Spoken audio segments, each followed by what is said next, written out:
اعوذ باللہ من الشیطان الرجیم بسم اللہ الرحمن الرحیم رب اشرح لی صدری ویسر لی امری واحلل عقدۃ من لسانی یفقہوا قولی۔ دوران طواف میں گفتگو کرنا۔ ابن عباس رضی اللہ عنہ سے روایت ہے کہ نبی صلی اللہ علیہ وسلم کعبے کا طواف کر رہے تھے۔ اس دوران میں آپ کا گزر ایک ایسے شخص کے پاس سے ہوا جس نے اپنا ہاتھ تسمے یا دھاگے یا کسی اور چیز کے ذریعے سے دوسرے شخص سے باندھ رکھا تھا۔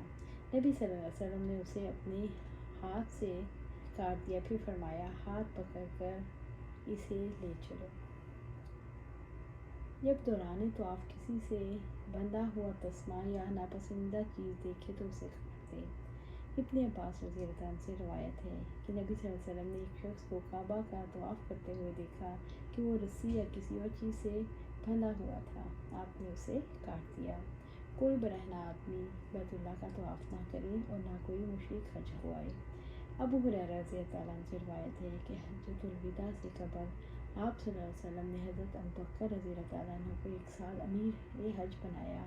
ان نے مجھے 10ویں ذوالحجہ کو چند آدمیوں کے ہمراہ لوگوں میں یہ منادی کرنے کے لیے بھیجا کہ اس سال کے بعد نہ کوئی مشرک حج کرے اور نہ کوئی برہنہ شخص کعبے کا طواف کرے۔ اگر دوران طواف کسی وجہ سے رک جائے تو کیا کرے؟ حضرت عطا بن ابی رباح نے کہا، جو شخص بیت اللہ کا طواف کر رہا ہو، اس دوران میں نماز کی تکبیر ہو جائے یا کسی اور وجہ سے طواف چھوڑنا پڑے تو سلام پھیرنے کے بعد اسی جگہ لوٹ آئے جہاں سے اس کا طواف منقطع ہوا تھا۔ حضرت ابن عمر اور عبد الرحمن بن ابی بکر رضی اللہ عنہ سے بھی اسی طرح منقول ہے۔ نبی صلی اللہ علیہ وسلم نے طواف کیا اور 7 چکروں پر 2 رکعتیں پڑھیں۔ حضرت نافع نے کہا کہ عبداللہ بن عمر رضی اللہ عنہ طواف کے ہر 7 چکروں کے بعد 2 رکعت نماز پڑھتے تھے۔ اسماعیل بن امیہ نے کہا، میں نے امام زہری سے عرض کیا کہ عطا بن ابی رباح فرماتے ہیں طواف کی 2 رکعتوں سے فرض نماز کی کفایت کر جاتی ہے۔ انہوں نے جواب دیا، سنت پر عمل کرنا افضل ہے، کیونکہ نبی صلی اللہ علیہ وسلم جب بھی طواف کے 7 چکر لگاتے تو اس کے بعد 2 رکعتیں پڑھتے۔ عمر بن دینار سے روایت ہے کہ ہم نے عبداللہ بن عمر رضی اللہ عنہ سے دریافت کیا، آیا کوئی شخص عمرہ کرتے ہوئے صفا و مروہ کی سعی کرنے سے پہلے اپنی بیوی کے پاس آ سکتا ہے؟ انہوں نے جواب دیا کہ آپ صلی اللہ علیہ وسلم مکہ مکرمہ تشریف لائے، آپ نے بیت اللہ کے 7 چکر لگائے، پھر مقام ابراہیم کے پاس 2 رکعت ادا کی، اس کے بعد صفا و مروہ کے درمیان سعی کی، اور ابن عمر نے فرمایا، ارشاد باری تعالیٰ ہے، یقیناً تمہارے لیے اللہ کے رسول کی ذات میں بہترین نمونہ ہے، اس لیے تمہارے لیے آپ صلی اللہ علیہ وسلم کی اقتداء اور پیروی ہی بہتر ہے۔ حضرت عمر بن دینار نے کہا، میں نے حضرت جابر عبداللہ رضی اللہ عنہ سے یہی سوال کیا تو انہوں نے فرمایا، صفا و مروہ کے درمیان سعی سے پہلے اپنی بیوی سے روانہ کرے۔ جو شخص پہلے طواف کر کے پھر کعبہ کے قریب نہ گیا اور نہ اس نے دوبارہ طواف ہی کیا یہاں تک کہ عرفات سے ہو آیا۔ حضرت عبداللہ بن عباس رضی اللہ عنہ سے روایت ہے کہ انہوں نے فرمایا کہ نبی صلی اللہ علیہ وسلم مکہ مکرمہ تشریف لائے تو کعبے کا طواف کیا اور صفا مروہ کے درمیان سعی کی، پھر عرفہ سے واپسی کے وقت تک آپ کعبہ کے قریب نہیں گئے۔ امام بخاری رحمۃ اللہ علیہ کا مطلب یہ ہے، اگر کوئی طواف قدوم کے بعد اپنی مصروفیات کے پیش نظر وقوف عرفات سے پہلے بیت اللہ حاضری نہیں دیتا اور نہ ہی نفل طواف کرتا ہے تو اس پر کوئی قدغن نہیں۔ اس کے یہ معنی نہیں کہ نفل طواف کرنے پر پابندی ہے۔ طواف کی 2 رکعتیں مسجد حرام سے باہر ادا کرنا۔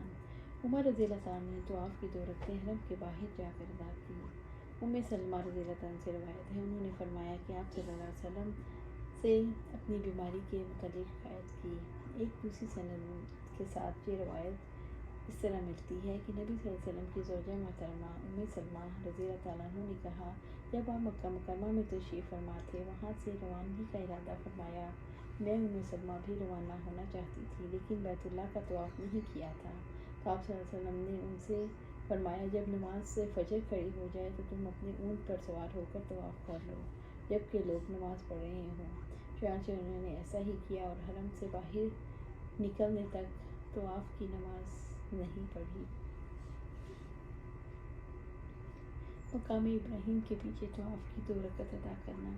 ابن عمر رضی اللہ عنہ سے روایت ہے، انہوں نے فرمایا، نبی صلی اللہ علیہ وسلم مکہ مکرمہ تشریف لائے تو آپ نے بیت اللہ کے گرد 7 چکر لگائے اور مقام ابراہیم کے پیچھے 2 رکعت ادا کی۔ پھر آپ صلی اللہ علیہ وسلم صفا کی جانب تشریف لے گئے اور فرمایا ارشاد باری تعالیٰ ہے تمہارے لیے رسول اللہ صلی اللہ علیہ وسلم کی ذات گرامی میں بہترین نمونہ ہے۔ صبح اور عصر کے وقت طواف کرنا۔ عبداللہ بن عمر رضی اللہ عنہ سے روایت ہے کہ طلوع شمس سے پہلے طواف کی 2 رکعت پڑھا کرتے تھے۔ عمر فاروق رضی اللہ عنہ نے نماز صبح کے وقت طواف کیا، پھر سوار ہو کر باہر چلے گئے اور مقام ذی طویٰ میں 2 رکعت ادا کی۔